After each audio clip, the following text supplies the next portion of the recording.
Bonjour à tous, bienvenue dans cette nouvelle vidéo que j'ai appelée la quinzaine budgétaire. Quinzaine budgétaire, pourquoi? Tout simplement parce que vous avez des budgéteurs et des budgéteuses qui vous font des bilans toutes les semaines.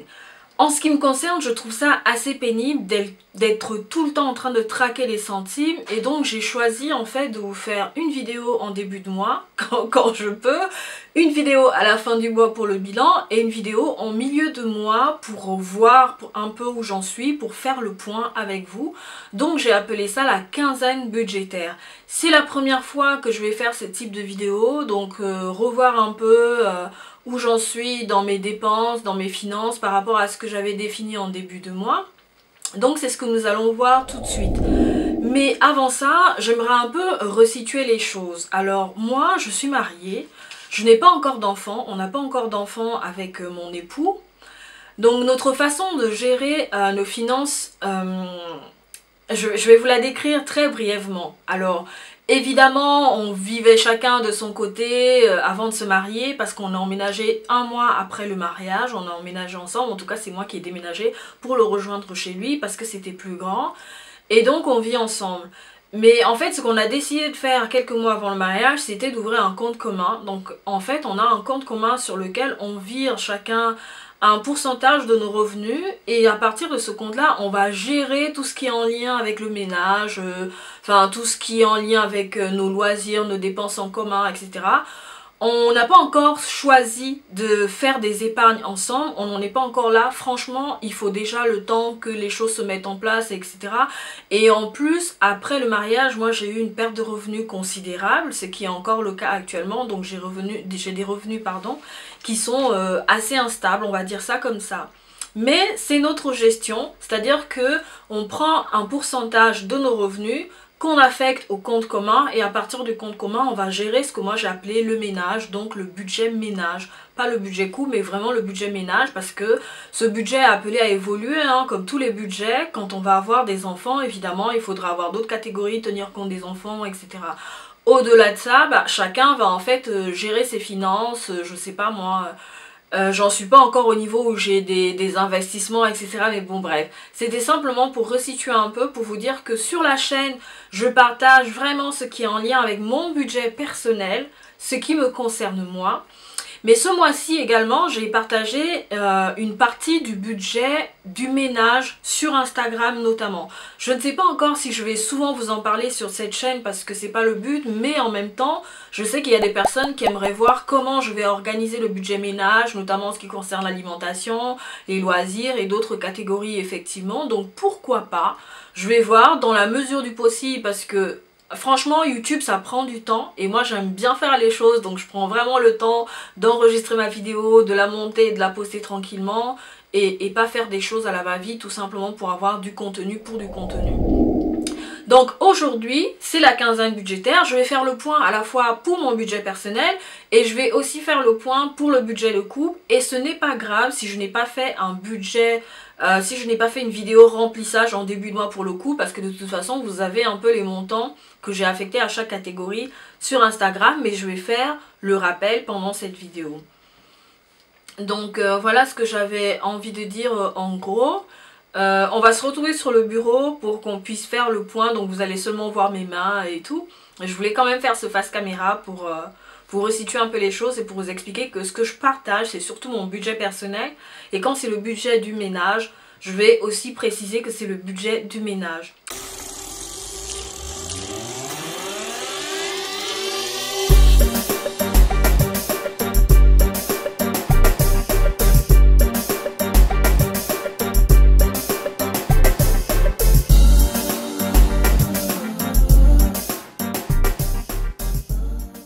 Donc bienvenue dans cette vidéo, bienvenue sur ma chaîne. Je vais me représenter pour ceux qui viennent d'arriver parce qu'il y a des personnes qui se sont abonnées récemment. Donc je suis Grace Noël, je me fais appeler Grace No, je suis chrétienne, je suis une femme chrétienne, et en fait je partage mon univers de femme chrétienne dans une perspective de développement intégral. En opposition au développement personnel, parce qu'on n'est pas centré sur soi, on est centré sur Dieu, et on est centré sur les autres. On cherche à cultiver des relations de qualité, à vraiment vivre dans le monde, à habiter le monde avec tout ce qui fait notre personne entière, corps, âme et esprit.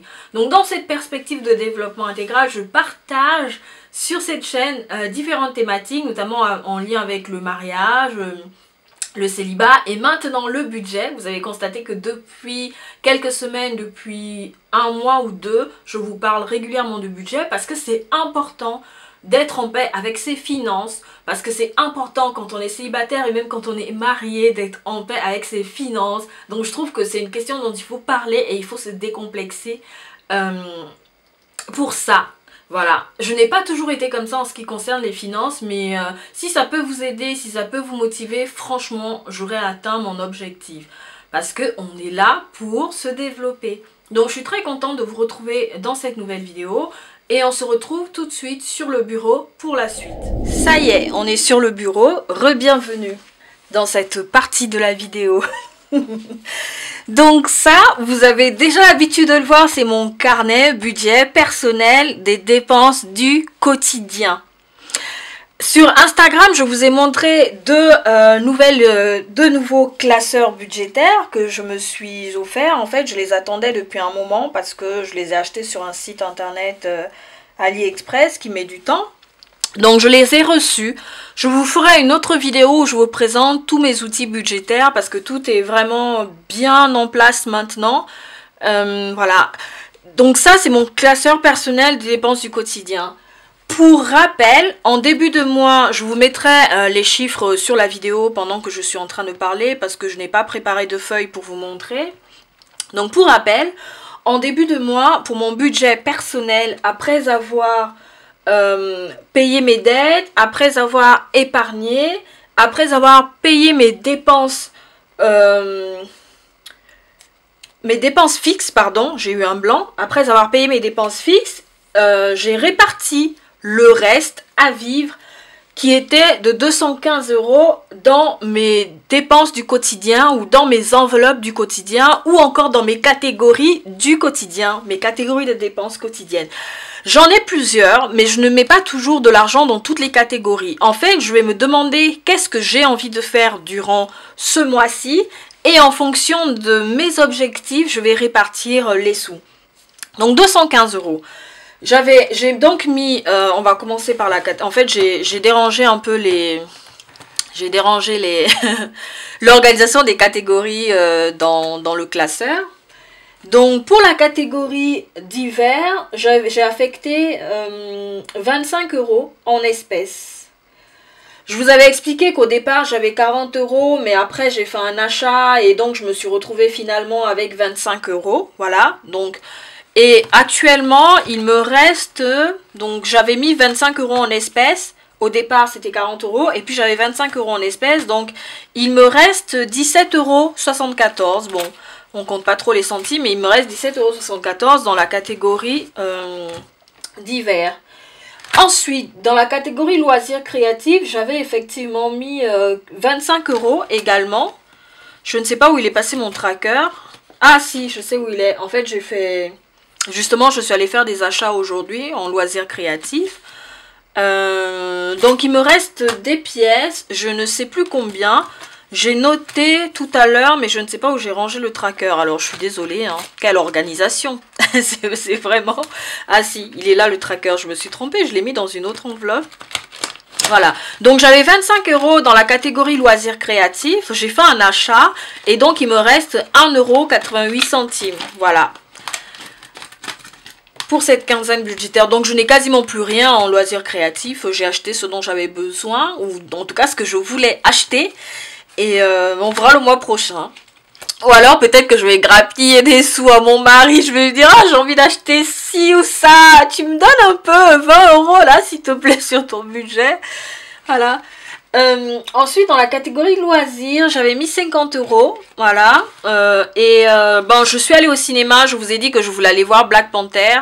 Ah non, en fait, j'ai pas dépensé pour Black Panther ici.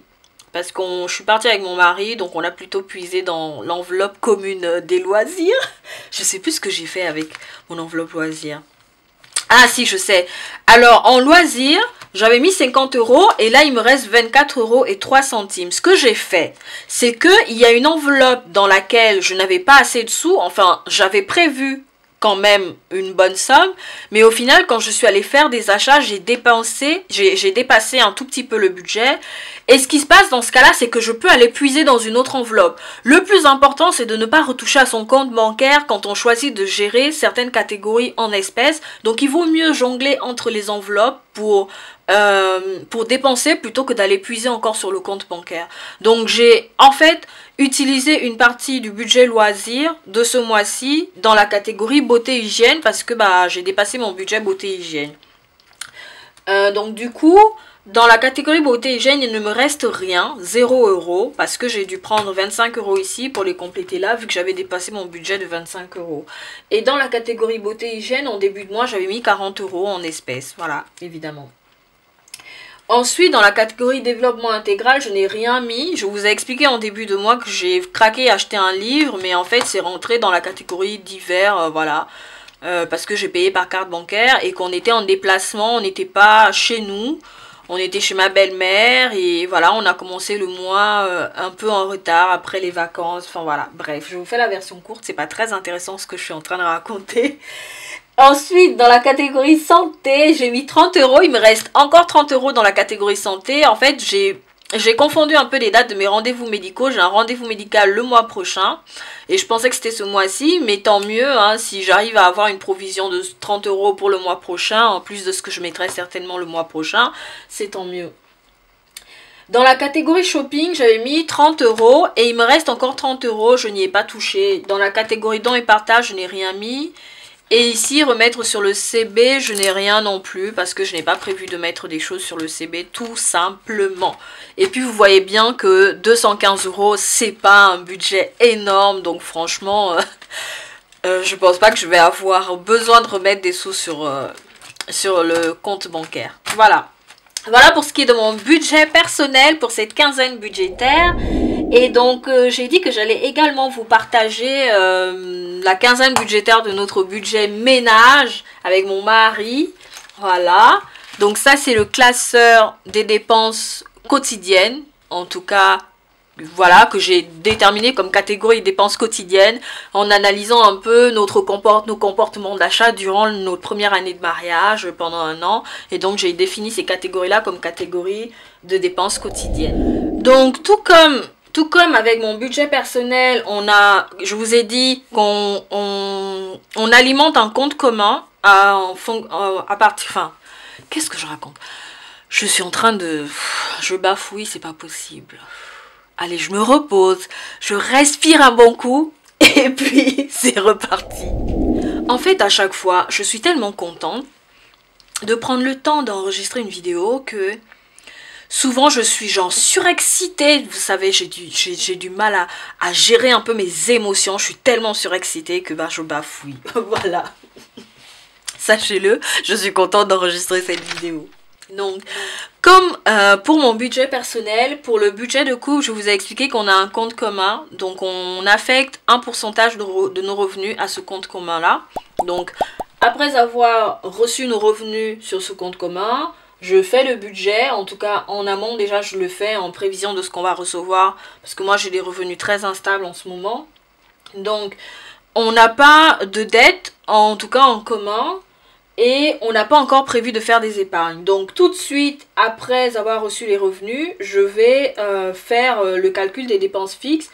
Il y en a qui sont prélevées automatiquement et puis dans les dépenses fixes, j'y reviendrai dans d'autres vidéos, j'ai également fait des mensualisations de certaines dépenses qui reviennent chaque année. Par exemple, si vous avez une régularisation de charges qui se situe entre 400 et 500 € par an à peu près en fonction de votre consommation et en fonction des consommations des années précédentes, vous pouvez décider de diviser les 400 ou 500 € de ce budget prévisionnel par 12, comme ça vous permet de mensualiser. Donc moi j'ai fait ça, j'ai choisi de mensualiser pour certaines catégories de dépenses, on aura l'occasion d'en reparler dans notre vidéo. Donc quand on a fait tout ça, on obtient ensuite comme reste à vivre 737 €, oui c'était ça, 737 € si je ne me trompe pas. Et donc, pour ces 737 €, j'ai décidé de répartir de la manière suivante. Dans l'alimentation, j'ai mis 360 €. Dans les loisirs, j'ai mis 80 €. Dans la catégorie beauté et hygiène, j'ai mis 30 €. Dans la catégorie divers, 60 €. Némétor, je lui ai mis 20 €. Carburant, Némétor, c'est notre chat. Vous l'avez déjà vu pour ceux qui sont abonnés depuis un certain temps sur la chaîne, dans certaines de mes vidéos. Il apparaît souvent quand il veut faire un petit coucou. Et puis, dans la catégorie recevoir, également, j'ai mis 40 €. Et dans la catégorie mariage, j'ai mis 60 €. Mais je vais vous expliquer pourquoi. Parce que ces deux dernières catégories-là ne font pas partie des dépenses du quotidien. Donc, alimentation, j'ai dit que j'avais mis 360 € dans la catégorie alimentation. Actuellement, il nous reste 170 €. Voilà, à peu près, dans la catégorie alimentation. Je suis allée faire des courses aujourd'hui. Donc, voilà. On est paré pour le reste de la semaine. Voilà. Et puis dans la catégorie loisirs, on est allé voir Black Panther, hein, je vous disais, dans la catégorie loisirs, j'ai mis 80 € et actuellement il nous reste 40 €. Bon, je vais arrêter de dire les centimes, hein, il nous reste 40,10 €, voilà. Ensuite, dans la catégorie beauté hygiène, où est-ce qu'elle est beauté hygiène? Ah si, elle est là, beauté hygiène. Dans la catégorie beauté hygiène, j'avais mis 30 €. Voilà, et il nous reste 2 €. J'ai fait des achats également la semaine dernière. Ensuite, dans la catégorie divers, j'ai mis 60 €. Et il nous reste 57 €. Voilà, c'est pas mal. Et puis, dans la catégorie Némétor, notre chat, Némétor, je lui ai mis 20 €. Voilà. Peut-être que je vais augmenter le mois prochain. Il faut que j'aille chez le vétérinaire chercher son déparasitant. Enfin voilà, tout le tralala qu'il doit faire tous les 3 mois là. Il faut que je le fasse. Il avait déjà 20 € du mois dernier. Donc là actuellement il a 40 €. Voilà, j'y touche pas. À la fin du mois j'y touche pas. Je remets pas ça sur le compte. Ça reste dans son enveloppe. Voilà. Et puis, il nous a fait des frayeurs il y a quelques mois. Il a eu un problème à l'œil. Ensuite, il s'est fait piquer. Enfin, bref, voilà. Je vous fais la version courte. Némétor, catégorie, enveloppe. Il a actuellement 40 € dans son enveloppe. Et puis, la catégorie, enfin, carburant. Le carburant, on le gère en virtuel. Mais j'ai quand même tenu à faire une enveloppe physique. Donc, carburant, j'ai mis 80 € ce mois-ci. On n'a pas encore dépensé. Voilà. Et ensuite, dans la catégorie recevoir, qui n'est pas dans cette enveloppe, c'est ce que je disais que j'allais vous expliquer, enfin, qui n'est pas dans ce classeur, qui est dans un autre classeur, je vous le présenterai éventuellement, mais pas dans cette vidéo. Dans la catégorie recevoir, en fait, c'est une catégorie que j'ai appelée recevoir et visiter. Mais j'ai oublié d'écrire visiter pendant que je faisais les titres des catégories. Recevoir et visiter. Ça veut dire quand on va aller rendre visite à des amis ou voilà, de la famille. On peut apporter une bouteille, on peut apporter des chocolats, enfin quelque chose. Ou alors recevoir parce que on essaye en fait d'inviter des gens au moins une fois par mois. Ce mois-ci, on n'a pas encore invité. Possible, ça va peut-être être possible à la fin de cette semaine parce qu'on a une amie qui va être de passage. Donc on va sûrement la voir. Et donc en fait j'ai fait cette catégorie là, recevoir et visiter, pour éviter de puiser dans le budget alimentation, parce qu'après ça perturbe tout et puis on a l'impression d'avoir trop dépensé, alors qu'en fait c'est un peu normal, parce que si on reçoit 2-3 personnes à dîner ou à déjeuner, entrée, plat, dessert, ça fait quand même beaucoup. Donc j'ai préféré séparer. Je fais des provisions en fait en cas d'invitation à l'extérieur ou à la maison. Et puis, il y a également la catégorie mariage. Alors, on a au moins 3 mariages qui se profilent pour 2023. Donc, ça va être chaud patate. Du coup, j'ai fait une catégorie mariage. Dans une autre enveloppe également, dans un autre classeur également pour faire des provisions. Voilà, pour ce qui est de cette quinzaine budgétaire. Si vous avez des questions, n'hésitez pas à commenter, partagez si la vidéo vous aide. Enfin voilà, je suis très contente d'avoir pu vous faire cette première quinzaine budgétaire. C'est la première vidéo du genre. N'hésitez pas à me retrouver sur Instagram, sur Facebook et sur TikTok. À bientôt et à tout de suite dans la prochaine séquence. Voilà, cette vidéo est à présent terminée. Je suis vraiment contente d'avoir partagé avec vous. Si vous voulez vous procurer mes outils budgétaires, rendez-vous sur ma chaîne Etsy où je partage notamment le carnet budget que j'ai appelé la budgéteuse en version datée pour 2023 et en version non datée que vous pouvez réutiliser. Réutiliser quand vous voulez. Je parle trop vite des fois, mais voilà. Bref, donc vous pouvez réutiliser quand vous le souhaitez. Et je suis actuellement en train de travailler sur des défis budgétaires, les défis que vous retrouvez également dans le carnet budget la budgéteuse. J'ai envie en fait de faire des formats qui rentrent dans des enveloppes A6. Donc je vous les présenterai prochainement quand ce sera prêt dans une vidéo où je vous parlerai des défis budgétaires pour 2023. Donc je vais vous présenter tous les défis et ceux que moi j'ai envie de faire, parce que le but n'est pas de faire tous les défis mais vraiment de faire en fonction de ses objectifs et de s'amuser pour ne pas être dégoûté par le budget, par les sous, voilà, par sa situation financière. Donc retrouvez-moi sur Instagram, sur TikTok et sur Facebook, parce que quand je ne partage pas sur YouTube, je partage sur ces plateformes là. Parfois je parle également de budget sur ces plateformes. Je publie également des petites vidéos, notamment des réels sur le budget. Je vous partage aussi des réflexions en lien avec mes lectures, en lien avec ma pratique, en lien avec plein de choses qui nourrissent vraiment mon esprit, mon intelligence, parce que j'aime bien partager, voilà, j'aime bien échanger voilà, avec vous. Donc merci de me suivre, n'hésitez pas à vous abonner. Si cette vidéo vous a enrichi, vous a béni, vous a béni, n'hésitez pas à partager. Franchement, ça me ferait très plaisir. Et surtout, quand vous laissez des commentaires ou que vous mettez des likes, ça me donne vraiment l'impression que je ne suis pas en train de parler toute seule devant une caméra, mais que vous êtes vraiment là et que vous regardez les vidéos et que vous aimez en fait ce contenu. Voilà. J'ai vu que le nombre d'abonnés avait un tout petit peu augmenté, donc à 500 abonnés YouTube, je ferai certainement un concours. Voilà.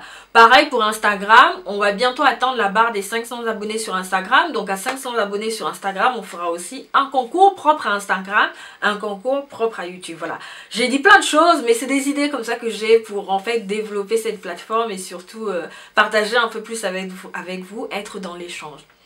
Donc merci, à bientôt dans une autre vidéo, j'ai pas envie de dire budgétaire parce que ça peut très bien être une vidéo sur le célibat ou sur le couple, mais voilà, je vais regarder la liste des vidéos que je dois tourner. Je vous dis à très bientôt, ciao.